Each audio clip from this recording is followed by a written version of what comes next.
My name is Jessica Connon. I'm 34, and I never thought the deepest cut would come from inside my own family. I discovered my husband wasn't just betraying me with another woman, he was betraying me with my cousin. What you're about to hear isn't just a story of heartbreak, it's a story of cold, calculated revenge. I'm sharing it with you because no one should ever be blindsided the way I was.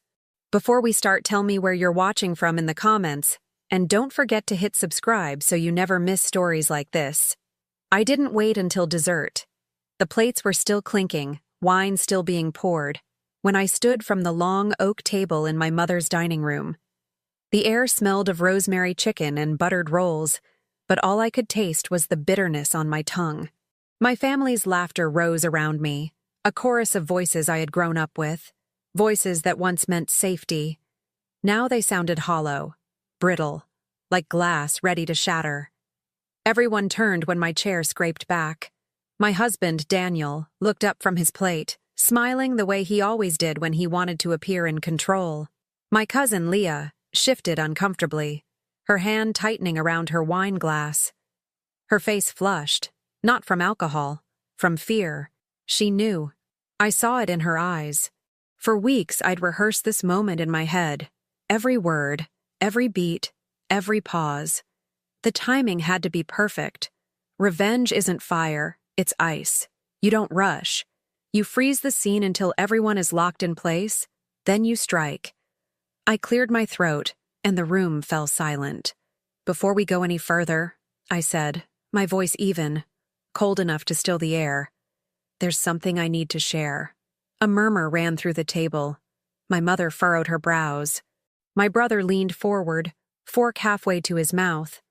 Daniel chuckled lightly, that patronizing laugh he used when he wanted to smooth things over. Jess, he said, using the nickname only he was allowed to. Whatever it is, can it wait? Leah's hand trembled against the stem of her glass. She tried to keep her face neutral, but I watched a bead of sweat slide along her temple, disappearing into the curve of her hairline. No, I said. It can't. I reached into my bag, slow, deliberate, drawing out a single folded paper. My pulse didn't race. I'd trained it not to. Weeks of holding it all inside, weeks of planning this exact second. By now, calm was a weapon. This, I said, unfolding the sheet, belongs to Daniel. At least, it was addressed to him. But somehow, Leah's name ended up on the hotel reservation. A sharp inhale from my aunt. The sound of a fork clattering against porcelain. Daniel froze, his practiced smirk cracking just slightly at the corners. Leah's lips parted, but no sound came out. I didn't slam the evidence on the table. That would have been too theatrical. Instead, I laid it down gently, right beside the breadbasket, like it was nothing more than another napkin. Jessica, Daniel started, voice lower now, urgent. But I cut him off with a raised hand. Not yet. You've had plenty of time to talk. Tonight it's my turn. The silence stretched so tight I could feel it pressing against my chest. Eyes darted from me, to Daniel, to Leah, then back to me. My mother's hand hovered near her lips, trembling. My brother muttered something under his breath that I didn't catch. I let them stew in it. Silence is sharper than any blade. Family? I said finally, scanning the faces around me. It's supposed to mean loyalty, trust, safety, but sometimes family hides knives where hugs should be. My eyes locked on Leah. Isn't that right, cousin? Leah flinched as if I'd slapped her. Her face drained of color, then flushed red again in waves. She opened her mouth, then shut it. Her throat bobbed, struggling against words she couldn't form. Daniel leaned forward, his voice low, almost a growl. Enough. Jessica, you're making a scene. I smiled, cold, measured. That's the idea. The weight of the room pressed harder now. My mother whispered Leah's name, but Leah didn't look at her. Couldn't. Her eyes stayed locked on me, wide and pleading, begging me not to speak the next line.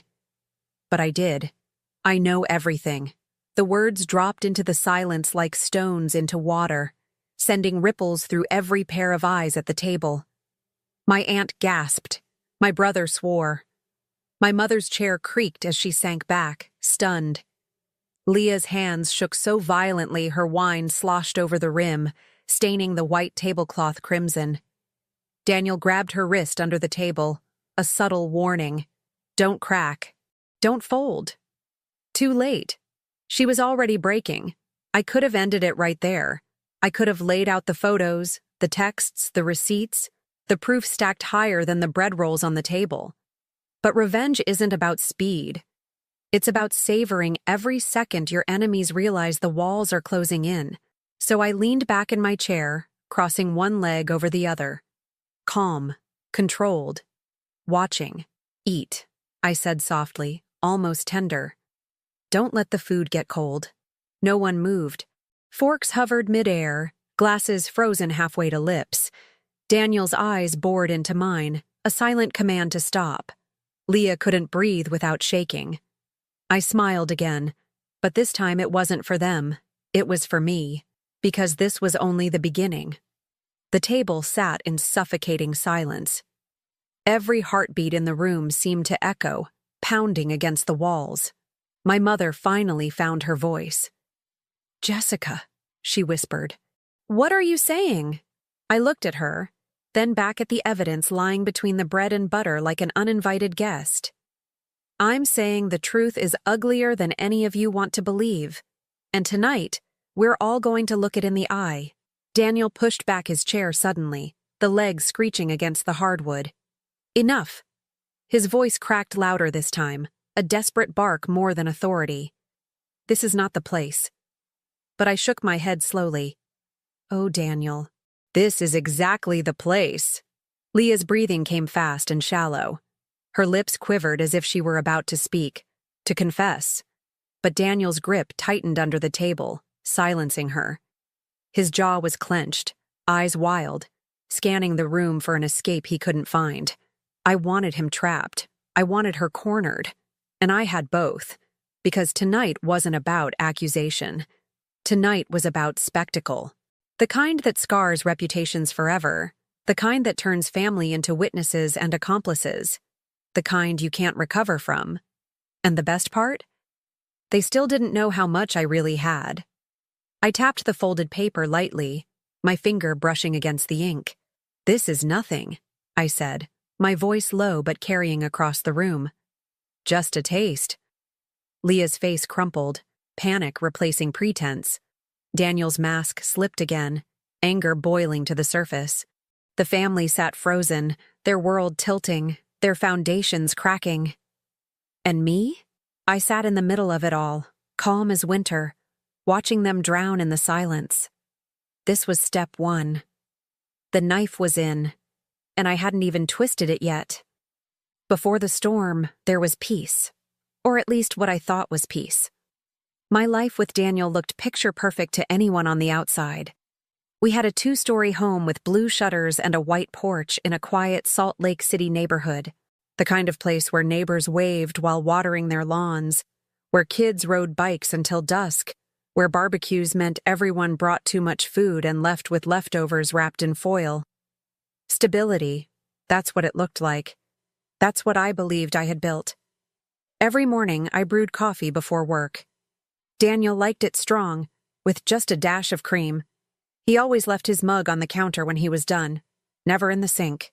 That used to annoy me, but over time it became a kind of ritual, me finding his cup, rinsing it, setting it out again for the next day. That's what marriage is, right? Little irritations you forgive because love makes them small. At night, we'd eat dinner together at the worn wooden table that had been in my family for years. Sometimes we talked about our days. Sometimes we watched TV in silence, side by side. He'd rest his hand absent-mindedly on mine, and I thought it meant comfort. Now I know it meant distraction, a move to keep me steady, keep me blind. Leah, my cousin, was part of this world too. She lived just 15 minutes away, in a smaller house she was renting after her divorce. We'd grown up like sisters, sharing secrets and sneaking out to meet boys we never had the nerve to actually kiss.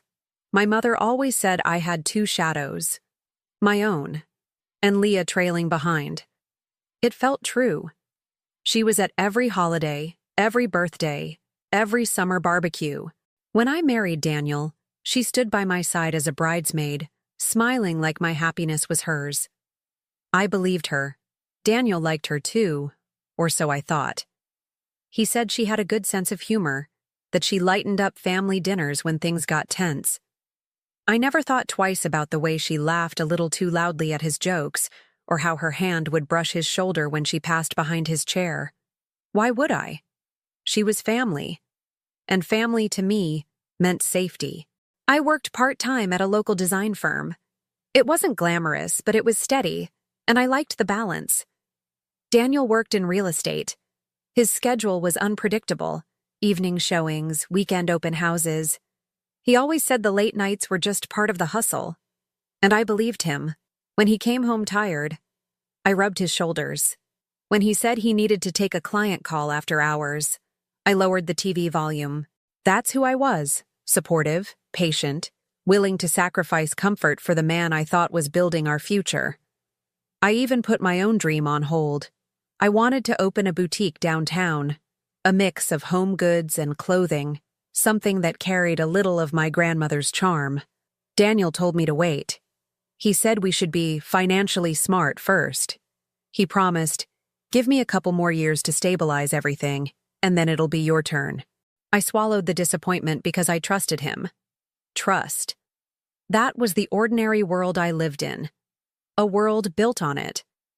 But trust is a fragile currency. The first crack was small, almost laughable. Daniel came home one night smelling of a perfume I didn't wear.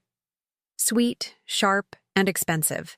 I teased him about it, said maybe one of his clients hugged him too closely at a showing. He laughed and said I was imagining things. And because I didn't want to be the paranoid wife, I let it go. Then came the dinners. He claimed he had to meet investors, clients, sometimes even other agents. He'd text Leah that he couldn't make it to Sunday lunch, ask her to keep me company while he worked. She'd show up with a bottle of wine and stories about her latest dates that went nowhere. We'd laugh, pour another glass, and toast to bad men. I never realized the worst one was sitting across the table from me every night. I started noticing how often Daniel and Leah exchanged glances. Quick, fleeting, but sharp enough to cut if you paid attention. I didn't. Or maybe I refused to. My cousin was hurting, freshly divorced. My husband was hardworking, exhausted. Of course they'd lean on each other, I told myself. Of course they'd understand each other in ways I couldn't. That's the cruelest part about betrayal. How normal it looks until the mask slips. One memory sticks in me like a splinter. We were at my mother's house for Thanksgiving. The table was crowded, kids running underfoot, the smell of turkey filling every corner. I went into the kitchen to grab more wine glasses, and when I came back, I caught Leah's hand resting on Daniel's knee under the table. It was quick, a blink, and it was gone. They both laughed at something my brother said, acting like nothing had happened. I froze, standing in the doorway, my chest tightening. My mind scrambled for excuses. Maybe she leaned too far, maybe I imagined it. Maybe it was innocent. But a pit formed in my stomach that never left after that. That was the start of the end.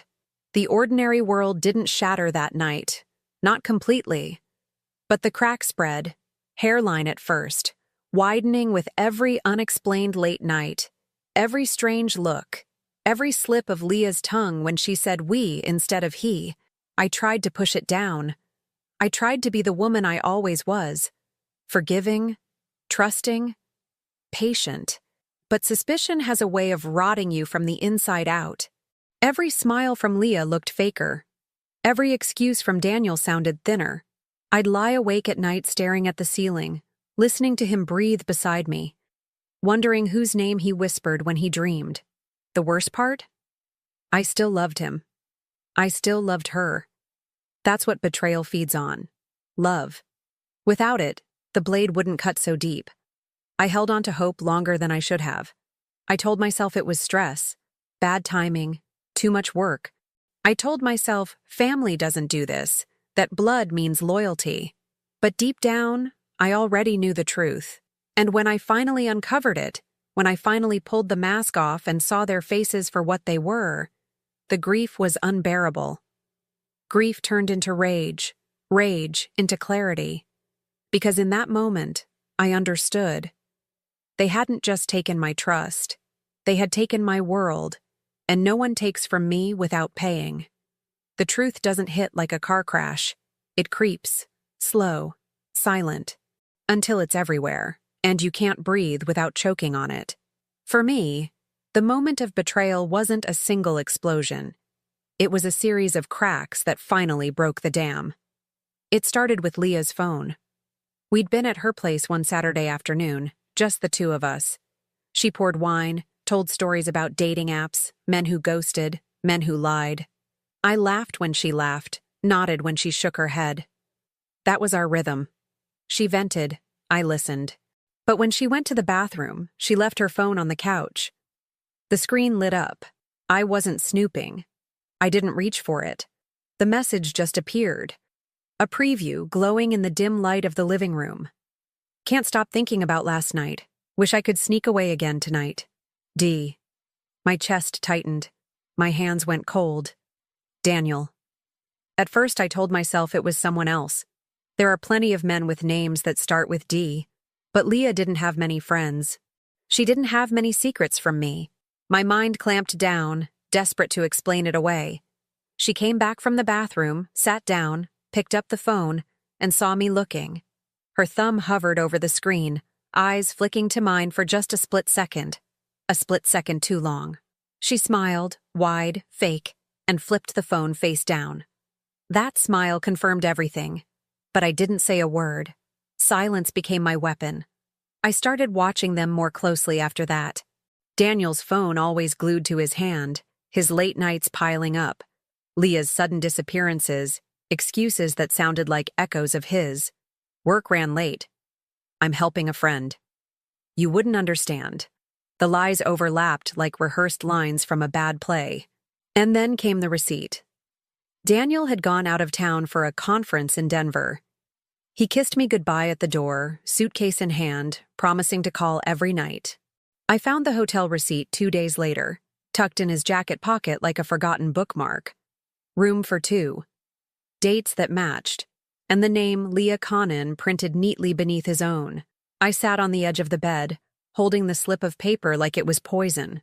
My pulse roared in my ears. There it was. Proof. Not suspicion, not whispers in the dark. Evidence. The betrayal had a face now. 2 faces. I thought I'd cry. I thought I'd scream. But instead, I laughed. A sharp, humorless sound that startled even me. It wasn't hysteria. It was clarity. Because in that moment, everything rearranged itself. The world shifted. The ordinary life I clung to. The coffee mugs, the dinners, the cousin who was my shadow. It all shattered. And what replaced it wasn't grief. It was calculation. I didn't confront them right away. That would have been too easy, too merciful. I wanted to see how deep the rot went. I wanted to know how far they'd sink while looking me in the eye, smiling, pretending nothing was wrong. So I watched.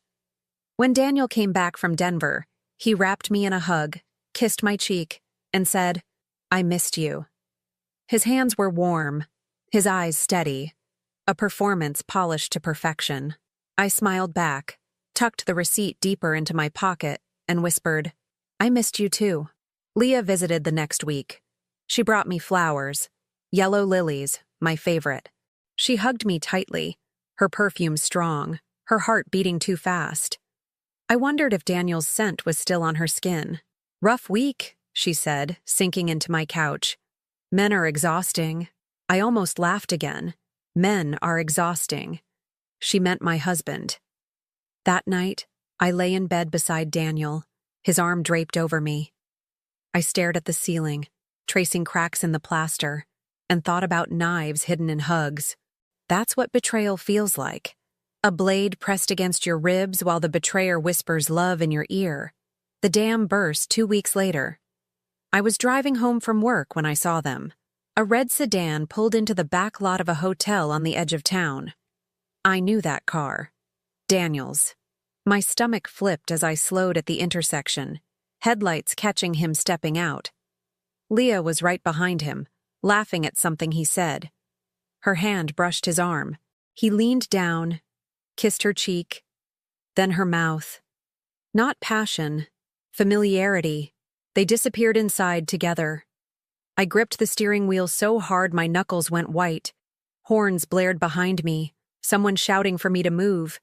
But all I could see was their bodies slipping through those glass doors like they belonged there, like they'd done it 100 times.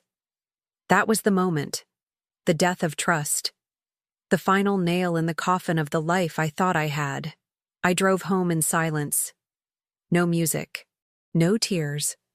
Just the hum of the engine and the steady beat of something new inside me.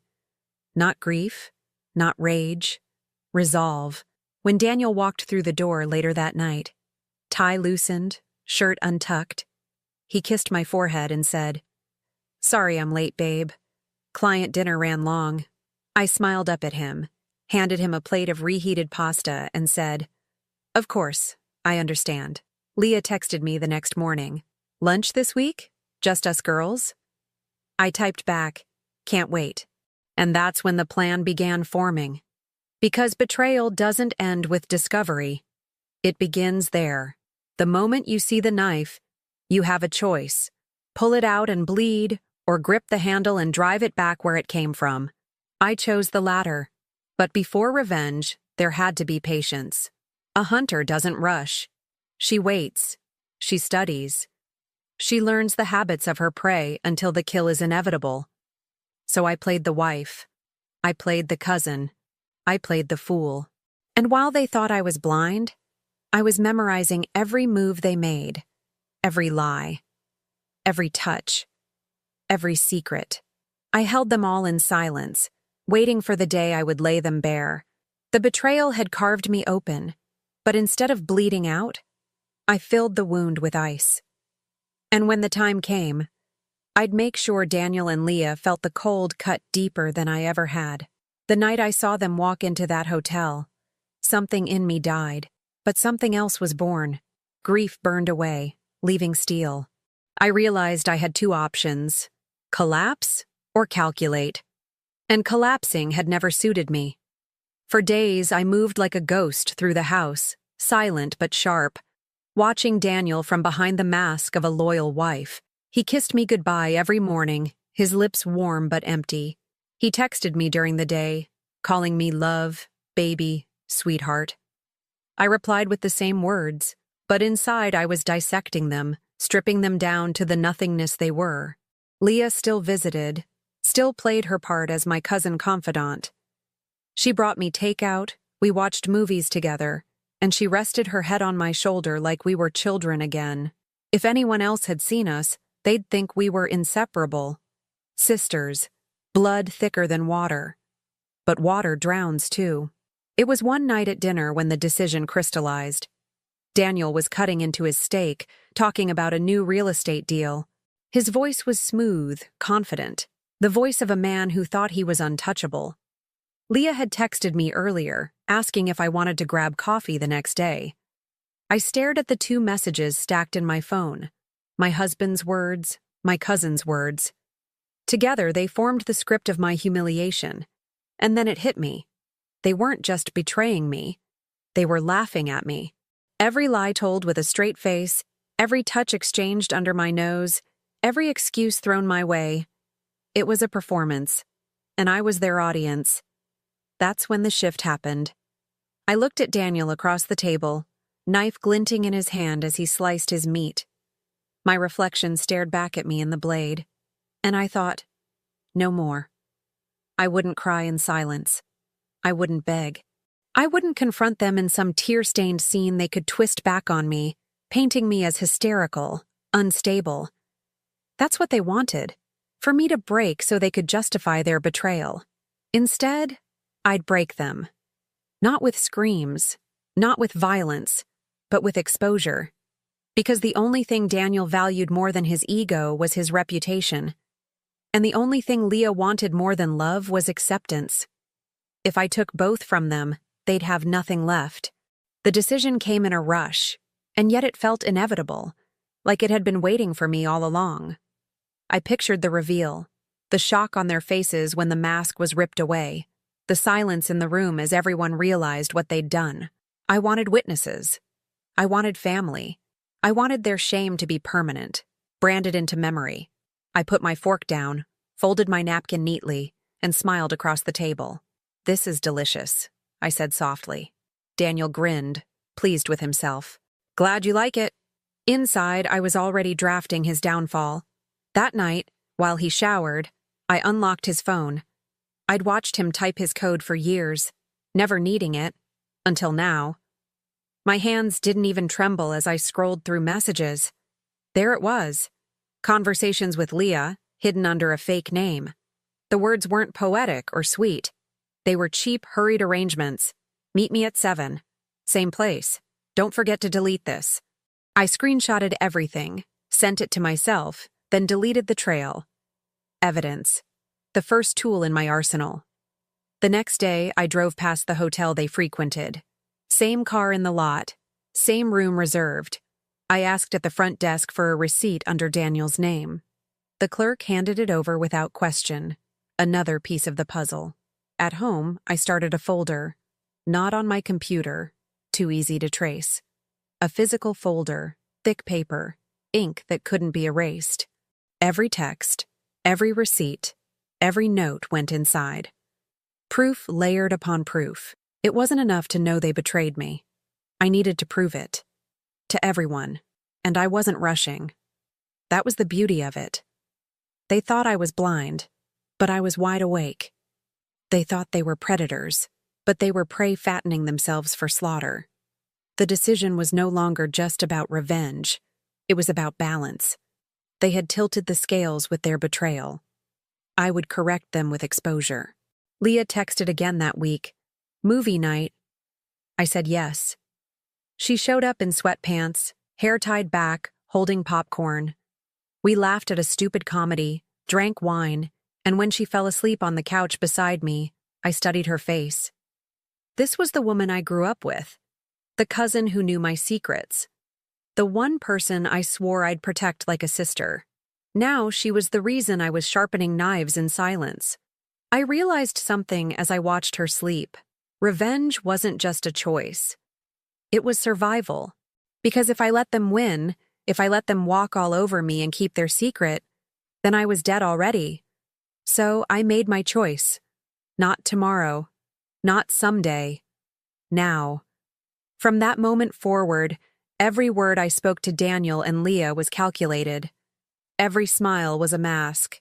Every question was bait. I wasn't their audience anymore. I was the author, writing the story of their destruction. And they didn't even know it. Once the decision was made, the rest became strategy. I treated it like a project at work. Timelines, evidence, contingencies. Except this wasn't about profit. It was about demolition. The first step was information. I already had texts and receipts, but I needed more. Not just enough to accuse, enough to annihilate.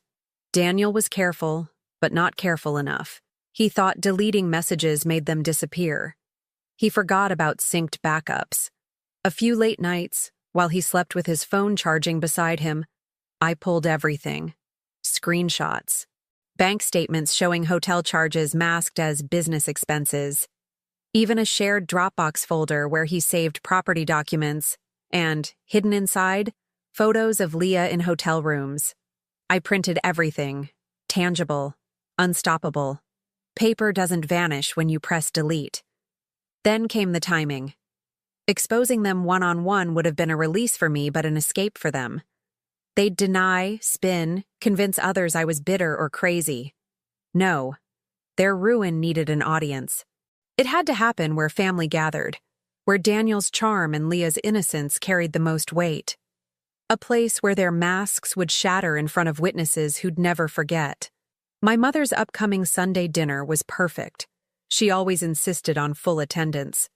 Daniel never skipped those. Leah never missed either. A family table was where their betrayal would meet its mirror, public, undeniable humiliation. Still, I needed to sharpen the knife before swinging it. So I baited them. One evening, I asked Daniel about his conferences. He didn't flinch. He told me all about networking, dinners with agents, late-night strategy sessions. His voice smooth, rehearsed.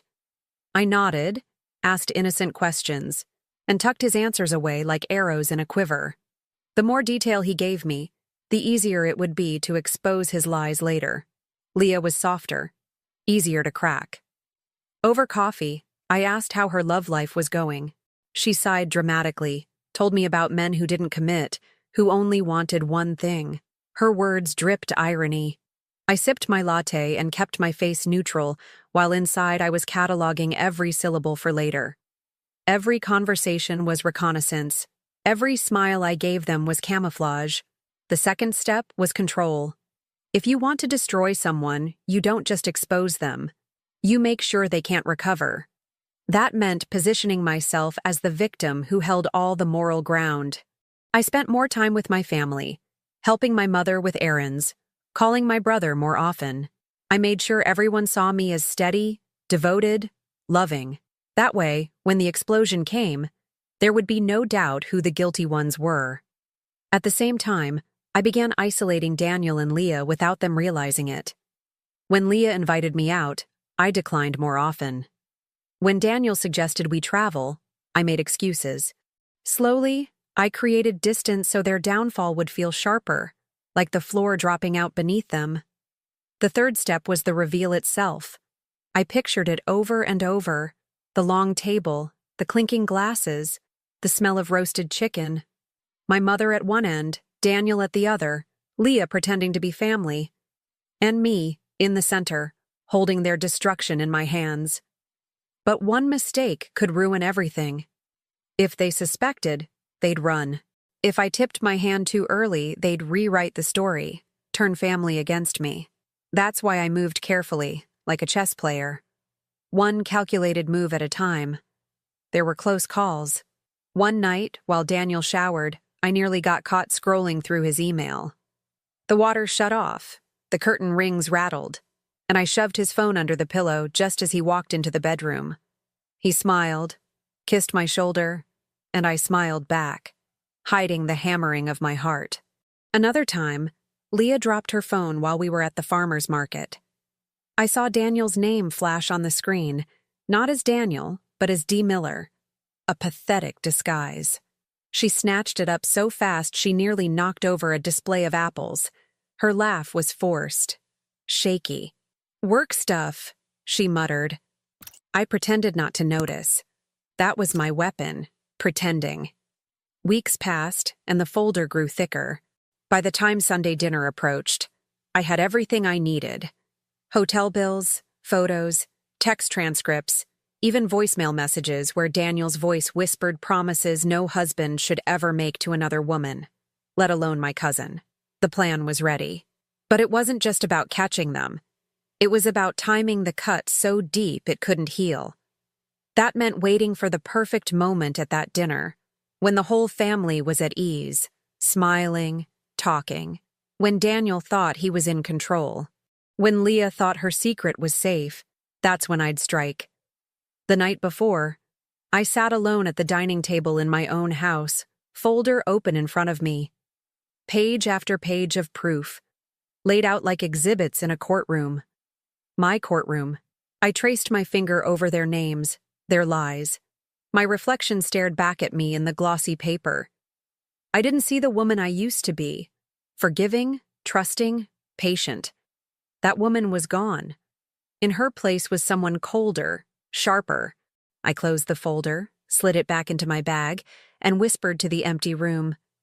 Tomorrow. It wasn't rage that filled me. It was precision.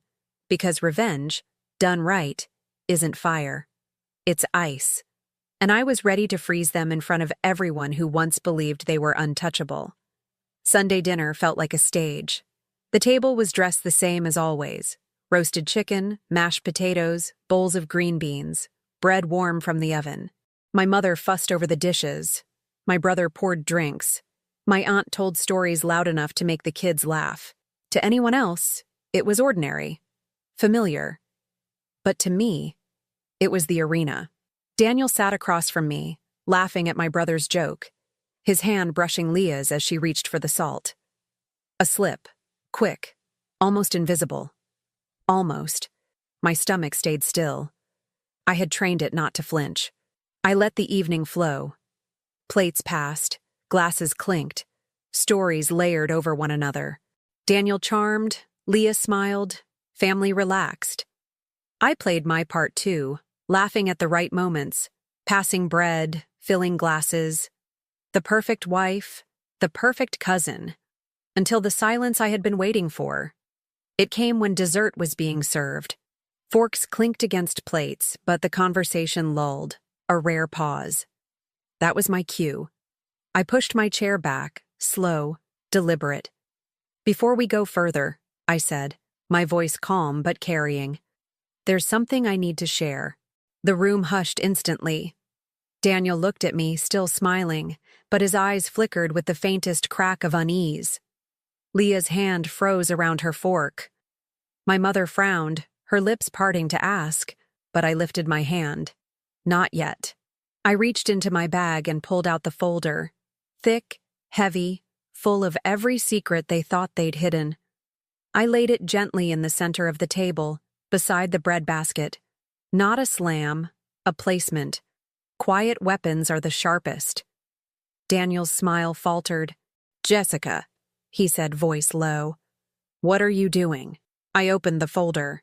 The first page was a hotel receipt. Do you recognize this? Leah's face drained of color. My brother leaned in, eyes narrowing. What's this about? I turned the page. Screenshots of text messages, Daniel's words glowing in ink. Can't wait to see you tonight. Don't forget to delete this. Gasps around the table. My aunt covered her mouth. My mother whispered Leah's name like a prayer gone wrong. Leah's hands shook. Jessica, it's not what— Don't! My voice cut through her lie like glass. Not here. Not tonight. Daniel reached across the table, his face twisting between anger and desperation. This is insane. You don't understand. I leaned back, calm, watching him scramble. Oh, I understand. I understand perfectly. I slid another page across the table. Photos. Leah in a hotel mirror, Daniel's reflection blurred behind her. Indisputable. Inescapable. The room erupted. My brother cursed. My aunt pushed her chair back in disgust. My mother's hand trembled against the tablecloth. Leah broke first. Tears spilled down her cheeks, her lips trembling. I didn't mean— Daniel grabbed her wrist under the table, a silent order to shut up. But everyone saw it. The control. The grip. Stop, I said flatly. Stop pretending. Everyone sees you now. The silence that followed was suffocating. Not the silence of ignorance. The silence of revelation. Daniel stood suddenly, the chair screeching against the floor. This is a private matter. We'll handle it outside. But I shook my head. No, you betrayed me in public, Daniel. You betrayed this family in public. So you'll be exposed in public. My brother's fists clenched. My mother's eyes brimmed with tears. Leah sobbed quietly, collapsing into herself. And Daniel burned. His face flushed, his jaw clenched, rage simmering just beneath the surface. This isn't who I am, he said through gritted teeth. You're twisting things. I cut him off. You're exactly who you are, and now everyone knows. I let the evidence sit there, undeniable. I didn't need to shout. I didn't need to cry. The proof screamed loud enough. Leah finally whispered, I'm sorry. The words hung in the air, fragile, pathetic. My mother turned on her, voice sharp. Sorry? You destroyed your cousin's marriage. You destroyed this family. Leah sobbed harder, hiding her face in her hands. Daniel glared at me, seething, cornered. You think this makes you strong? He hissed. Ruining me? I smiled, cold. No, Daniel. You ruined yourself. I'm just holding up the mirror. The family erupted again, voices overlapping, chairs scraping. My aunt dragged Leah away from the table, muttering that she couldn't stand to look at her. My brother told Daniel to get out before he did something he'd regret. And through it all, I sat still, calm, watching the empire of lies collapse. Daniel tried one last time. He leaned over the table, his voice low, desperate. "We can fix this. Just tell them you misunderstood. Say it was stress. Say it was nothing." I met his eyes, steady. "No, Daniel. This is everything." I gathered the papers back into the folder, tucking them neatly inside. My work was done. The blade had landed. As I stood, I looked at Leah one last time. Her mascara streaked, her body trembling, her world in pieces. And I thought, you wanted him. Now you can have the ruins. Daniel's voice cracked as he shouted after me, but it was drowned out by the chaos of the family unraveling around him. I walked out into the cool night air, calm, steady. Behind me, the life I'd built lay in ashes. But they weren't my ashes. They were his. Hers. And the best part? It wasn't over. Because Daniel thought the humiliation at that table was the worst of it. He hadn't yet seen the final blow I had saved. The silence after an explosion is the loudest sound in the world. That's what I felt walking out of my mother's house that night. Silence that roared. Behind me, voices clashed, chairs scraped, glass broke. My family's world had been ripped apart, and the epicenter was Daniel and Leah. For weeks after, the ripples spread. Daniel tried to reach me. Calls, texts, emails. Long, rambling messages about forgiveness, about moving on, about how what we had was too strong to throw away. His words had no weight anymore. The man who once held my future in his hands couldn't even hold his own narrative together. Leah disappeared from family gatherings. My mother couldn't look at her. My brother refused to speak her name. She became a ghost in the family she once belonged to, cut off, isolated. Her apologies came in shaky texts I never answered. The humiliation didn't stay private. That was the beauty of it. Salt Lake is a small city when it comes to gossip. News spread, a cousin's affair with a husband, evidence laid out at the dinner table. By the time it hit Daniel's office, his trustworthy family man persona had already collapsed. Clients backed away. Partners cut ties. His career crumbled piece by piece until he was left scrambling for scraps, exactly as planned. But that wasn't the final blow. I had saved one last card, one last cut that would bleed him dry. Weeks before the dinner, when I was gathering proof, I found more than just messages and receipts.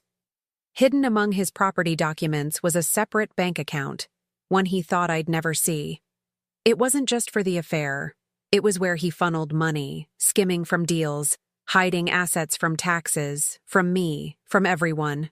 Fraud, paper trails, illegal transfers. At first, I almost ignored it. My focus had been the affair. But betrayal has a way of sharpening your vision.